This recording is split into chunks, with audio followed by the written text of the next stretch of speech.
en el caso de Emilio Lozoya y en el caso de César Duarte. Pero les decía yo, los panistas, que si ahorita se dan golpes de pecho, se pintan como los puros y santos, también traen sus propios asuntos. Y sobre todo en el gobierno de Felipe Calderón, principalmente en el gobierno de Felipe Calderón. Ayer le reportábamos, y es importante retomar esta información, que Christopher Landau nos daba a conocer esto. Y esta es una de las preguntas obligadísimas. Yo espero que aparezca el día de mañana en la conferencia de prensa del presidente la respuesta del gobierno de Estados Unidos a la carta diplomática. ¿Qué es lo que envió en la carta? En esta carta el gobierno de México le pidió información sobre la participación del gobierno mexicano de Felipe Calderón en el operativo Rápido y Furioso, o su conocimiento, porque esto también. Y es que esto en particular va a tener una serie de consecuencias enmarcadas no tanto en la corrupción tradicional, como la que vemos, conocemos, la que agarro el dinero y lo meto en mi cuenta de banco, la doy con prestanombres. Esto es lo único que puede tocar a un expresidente en este momento de acuerdo a la Constitución, que sería la traición a la patria, que sería un comportamiento político, ilegal, irregular, de traidor, vaya, a nuestro país por parte del presidente. En este caso, comprometiendo la soberanía nacional. Vamos a recordar incluso cómo lo refiere el propio Marcelo Ebrard cuando él nos da a conocer esta carta, porque él incluso habla de esto, de las consecuencias legales del presidente mexicano de mentir institucionalmente como poder ejecutivo a los otros dos poderes de nuestro país. Que eso es el punto medular en el caso de Rápido y Furioso y Felipe Calderón, porque él no era el secretario de Seguridad, ese era Genaro García Luna, pero en la parte política, él era la cabeza de ese gobierno. Y por eso es importante este mensaje, vamos a recordarlo. A la fecha, la comunicación y planeación del operativo entre las autoridades estadounidenses y mexicanas no ha sido suficientemente aclarada. La entonces Procuraduría General de la República aducía que las autoridades mexicanas desconocían la existencia del operativo. Sin embargo, a través de la Embajada de Estados Unidos en México, el gobierno de Estados Unidos entonces publicó una declaración del exsecretario de Justicia, Eric Holder, quien aseguró que las autoridades mexicanas sí tenían conocimiento sobre el caso.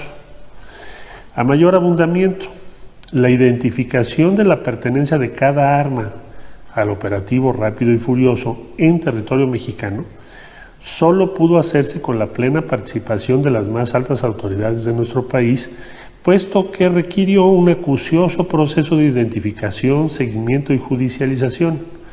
Sin plena cooperación no se podría conocer el origen y destino de las armas. Hay dudas fundadas respecto a lo ocurrido. Si en efecto, como apunta la evidencia descrita, el gobierno de México conoció y autorizó el operativo, entonces estaríamos ante graves violaciones a la Constitución política y leyes que de ella emanan por parte de quienes ocupaban los más altos cargos en nuestro país, puesto que habrían mentido al Congreso de la Unión y a la sociedad. Si en cambio resultase verdad que no se conocía ni se autorizó el operativo en cuestión, entonces autoridades de Estados Unidos habrían actuado en territorio nacional sin conocimiento del gobierno, es decir, se habría violado la soberanía nacional de México.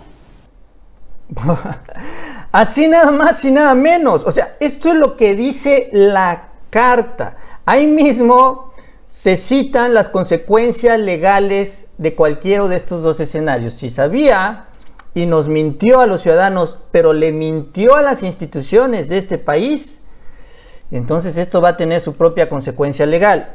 Y si no sabía, entonces el gobierno de Estados Unidos invadió la soberanía mexicana, que también tendrá otras consecuencias adicionales. Digo, no sé si esto tenga alguna consecuencia legal en contra de las autoridades de Estados Unidos, pero ahorita créanme que Donald Trump no va a estar para proteger a nadie, ni menos de ese grupo político. Entonces, esta respuesta, que ya incluso hasta medio la adelanta el propio Marcelo Ebrard, señalando en esta carta que sin el gobierno mexicano el operativo no se hubiera podido aplicar. Bueno, esta respuesta ya la tienen, ya la recibió, ya le dijo Christopher Landau a la opinión pública, ya nos dijo a todos que ya está la respuesta en México, que se entregó incluso el lunes. No lo sabíamos, no nos los habían dicho. Entiendo también para no hacer más polémica la visita del presidente López Obrador, pero ya se acabó la visita y tenemos mucho interés de saber qué fue lo que dijo y cuál de estos dos escenarios son los que se cumplen. Todos sabemos que sí sabía, pero bueno, viene la respuesta institucional y de ahí las consecuencias legales al respecto, sobre todo que el Poder Ejecutivo le mienta a los otros dos poderes de la Unión, en particular al Legislativo, al Congreso, sobre su participación en el operativo Rápido y Furioso, con las consecuencias políticas que esto acarrea. Ojo, políticas. Aquí no estamos hablando de corrupción, del dinero que se roba, de que se coludió con algún grupo en particular, no. Aquí una acción del presidente en contra de la soberanía de México. Eso, en pocas palabras, para mí es traición a la patria. Y por eso sí se puede juzgar a un expresidente. Más lo que le sumen por el caso de Genaro García Luna, porque también ahí está eso todavía caminando. Yo creo que también se ha de haber hablado esto en los 30 minutos que estuvieron a solas ambos presidentes en la oficina oval. Bueno, este es uno de los temas, pero ya también de repilón, y no hay que dejarlo de lado, porque también puede ser muy importante hacia el futuro, sobre todo en el marco de esta relación, es que hay un asunto que está por resolverse. Y esto ya no tiene que ver con la corrupción ni nada, sino es el tema comercial. Acuérdense que México dio un campanazo en la OPEP por esta alianza pública abierta de Estados Unidos con México. Todo esto que se le criticó mucho a Obrador, bueno, finalmente él consiguió que se respetaran los objetivos del gobierno de México y que no nos sometiéramos a Arabia Saudita. Bueno, después de este campanazo quedó clara una alianza internacional entre ambos mandatarios, que por eso están muy pendientes también en todo el planeta. Ahora, ¿cuál puede ser otro de los puntos en donde se puede demostrar esta alianza entre ambos? Que insisto, también es muy conveniente para México. Montarnos en las superpotencias no es poca cosa. Y entonces lo que está es la definición de la Organización Mundial de Comercio. Acuérdense que México propuso al mexicano, Jesús Seade, para estar en esta posición y que pues es obvio que el apoyo de los Estados Unidos es muy importante.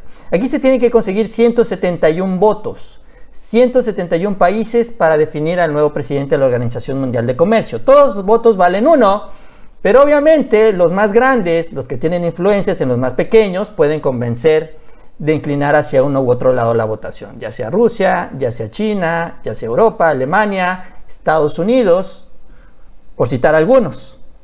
Entonces, de estos 7 candidatos, hay unos de Nigeria, otro de Egipto, otro más de Moldavia, de Corea, de Kenia y de Arabia Saudita, además del de México. Es decir que, pues, viendo la lista de nombres, no se ve tan mal, ¿no? Yo creo que pudo haberse alcanzado un acuerdo entre ambos presidentes y esto, sin embargo, se irá viendo en el transcurso de las próximas semanas, con lo cual también nos dejaría una clara señal política de pues ya el trabajo conjunto entre ambos presidentes. El día de ayer incluso, yo creo que esto sí fue coincidencia, porque son cosas muy dispares, muy distintas, se cerró el registro para candidatos y justamente quedaron estas 7 personas, incluyendo a Jesús Seade. Los 171 países emitirán su voto a más tardar la tercera semana de agosto. Y bueno, así que tienen, dice el columnista que es Darío Celis, casi mes y medio para hacer el lobbying, el convencimiento, el cabildeo, le decimos aquí en México, con todas las potencias del mundo, y se verá si Donald Trump y Lighthizer también están en este mismo barco, donde también veremos si efectivamente o no se consolidó una alianza en el ámbito comercial. Y esto va a ser muy importante en el marco de la segunda visita del presidente al extranjero, que yo creo que va a ser a inicios del próximo año. Si es que se consigue este resultado, lo vamos a ver una vez que termine un poco la pandemia, se consiga la vacuna y todo esto. Vamos a ver la segunda visita en el primero o segundo trimestre del próximo año, que sería a China.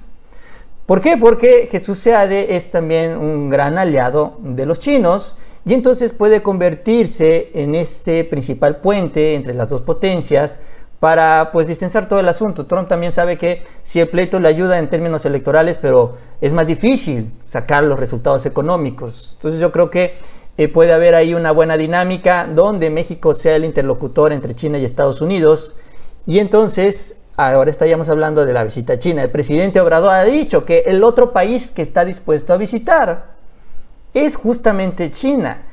Y yo creo que en la plática sí le ha de haber dicho, mira Trump, si tú me ayudas y ponemos a SEAD al frente de la Organización Mundial de Comercio, yo me encargo de ir también con los chinos para que todos nos sentemos a negociar. Imagínense nada más.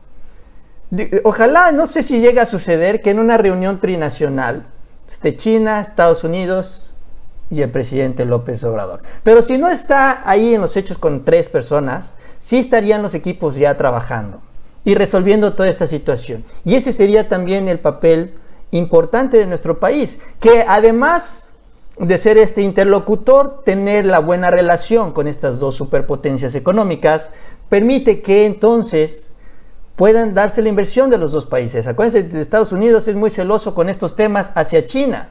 No ha permitido que se invierta en sectores importantes aquí en México por parte de los chinos. Siempre se ha bloqueado por la Casa Blanca. Entonces, también yo creo que Obrador lo que busca es abrir un poco las puertas para que podamos aquí recibir las inversiones de China también sin tantos candados, y sería una gran ganancia para México también en el escenario internacional, porque esto nos permite avanzar y tener mejor posiciones con otros países con los que queramos hacer negociaciones.